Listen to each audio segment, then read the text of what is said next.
So I have Dr. Robin with us now. She's going to share with us. We're just going to talk a minute, Robin. I'm wondering to know, we have a lot of ladies who are going to watch this who are saying, what, this is my first or maybe my second or third or 10th, but you're new and you're intimidated and you have fall feasts and you have like, what's this trumpet thing? And then I got to fast. What days do I take off work? And then do you have any just quick tips or something? How does your family like prepare for these feasts? And if you have a funny, maybe you think about how it used to be and then now how much you're better at it now. yeah, yes.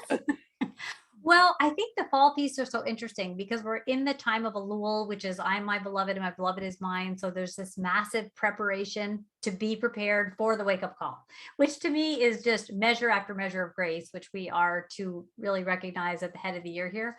And so what I really like is I love this time of preparation. And for Rosh Hashanah, what I do is I have simplified quite a bit. What's interesting is it's the new moon. And we're really into, like, I know this is a little weird, but you think about there's a lot of health aspects in the agricultural world, and liver cleansing, believe it or not, life is in the blood is one of them. And apples and honey on the new moon cleanses your liver. How weird is that? But anyway, apples and honey is the traditional Rosh Hashanah food, right? So you dip apples in sweet honey and you have a sweet year.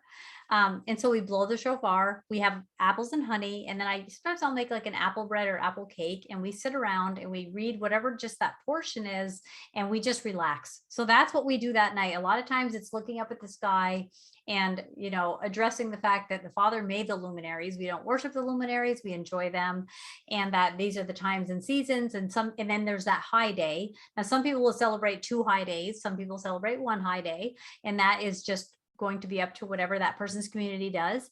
I believe no right or wrong way. So people do that and have that high day. So then you have, for people that are new, right? You have the awakening blast with the shofar, and then you have this 10 days of awe. So this is another time of wake up, prepare, because you're going to file bankruptcy on Yom Kippur. You're going to let your body be depleted even of food, and all of that debt will be absorbed by the debt saver, right? The debt reliever. And so it's a beautiful time where on Yom Kippur, where you're leading up to it. This year it falls on my birthday, so I'll be celebrating that the day before. No feasting there. And if you have a medical condition, you need to have water or a little snack or whatever. You do what you need to do, and you know what you can do. But talk to your healthcare provider, of course. But what we do is I wear white, so I have this white linen nightie. I stay home. Obviously, right now, most people are staying home because they don't really have a congregation to go to that's open. And what I do is we just fast. I have celiac disease, so I have to have a little water. There are just certain things that I'm more sensitive to. So I can't go 24 hours without water, but most people, they won't even use water to brush their teeth, nothing. But that's going to be, and that's like called a dry fast, where, nothing. And so you have this 10 days of awe, then you have your Yom Kippur, which starts the evening before, and you would fast from the evening before. And what we usually do is we have this special meal that we always use to break our fast. So we make that prior and keep that in the fridge. And then there's that half-hour mark where Yom Kippur is almost over. We put that in the oven, and then it comes out when Yom Kippur is over, and we have this feast breaking that fast.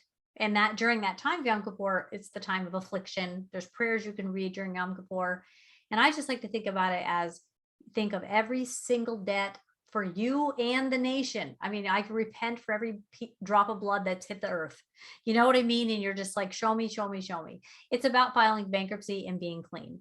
And then we say, may your name be inscribed in the book of life, and may your fast be easy. So that's kind of the greetings that we give. And then after that 10 days of awe, you have your fast of Yom Kippur. Then you have 5 days. 5 is a number of grace, which is amazing. You have that time to build your sukkah, decorate it, make it real pretty. And then you have your 7 and then the 8th great day of the season of our joy, which is Sukkot. So instead of decorating a Christmas tree, we play Christmas music and decorate our sukkah.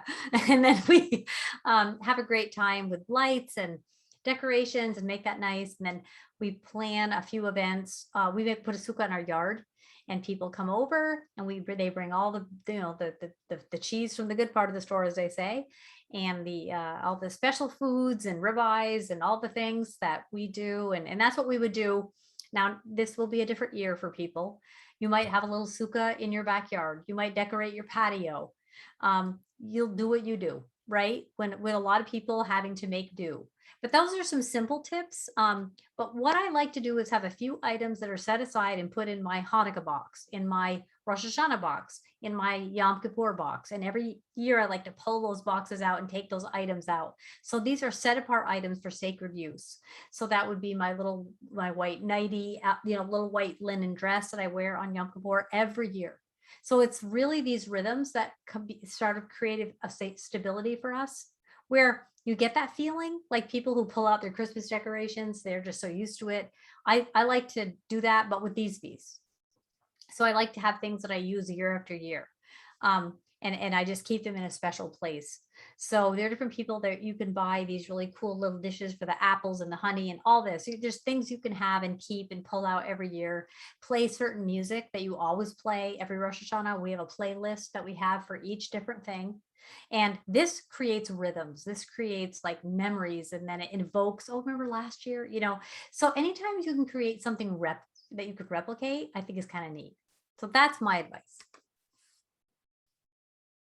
Okay, I had to unmute. Okay, I'm going to just repeat this and I will write it down below underneath the video, but I love that the rhythms that build stability.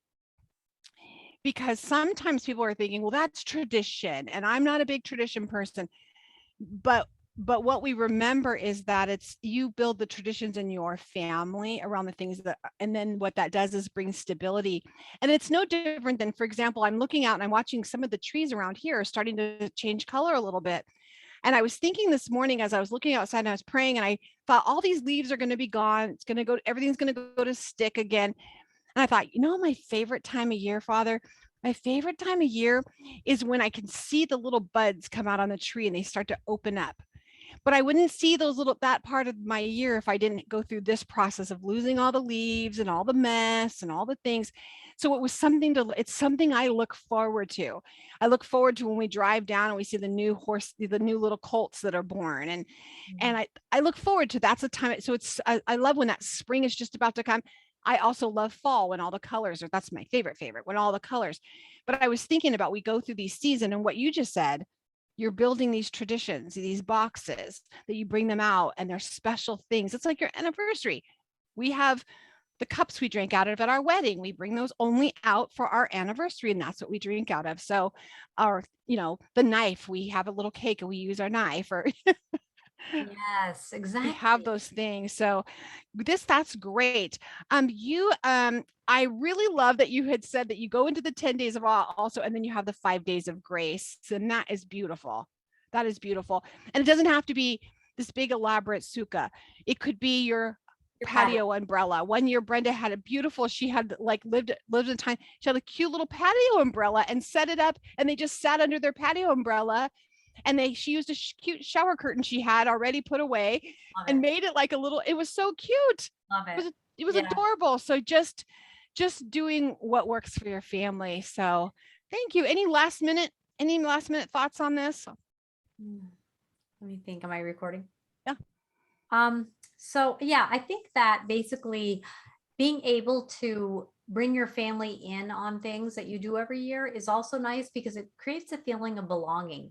We belong to these rituals. We belong to the things that we've designed ourselves. You know what I mean? So we take our own personal family personality and the meals that we like, right, and we put them in, or TV shows, or movies or whatever that are special to us, and we put this in. So during that 5 days of grace, I always watch Women in Gold, which is a wonderful movie about art restitution, the art that was stolen by the Nazis from the Jews, and how they were getting it back. But it's about debt relief, restitution. And what's interesting about Yom Kippur is that the Father takes that all on, and what a gift. And so we have certain things that we like to kind of get into the mode. And so creating those rituals also helps families feel not just stable, but also that they belong, and they belong to something special and unique to that family. So yeah, I like that. I love that. So the fall feasts are fun, and I hope that people enjoy them.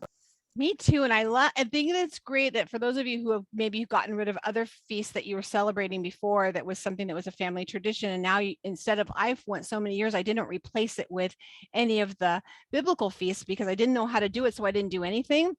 And I realized my daughter missed out because now she wasn't getting, Christmas, but she didn't get anything else. And so now it's fun to bring her in and the grandkids in and actually start to share like a new thing and be able to actually walk it out imperfectly. So that's really good. So when you're looking for Dr. Robin Gould, I want you to look Gould.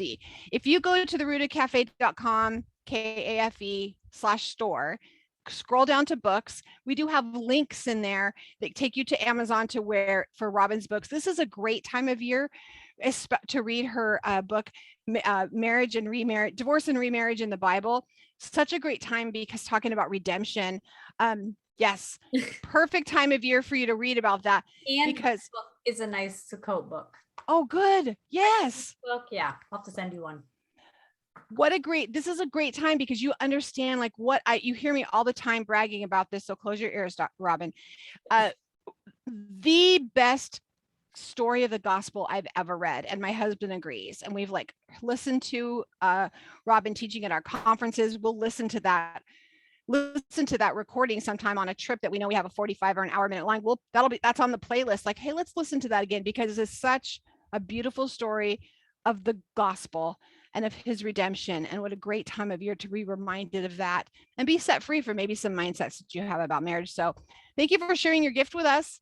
Thank you. Happy to.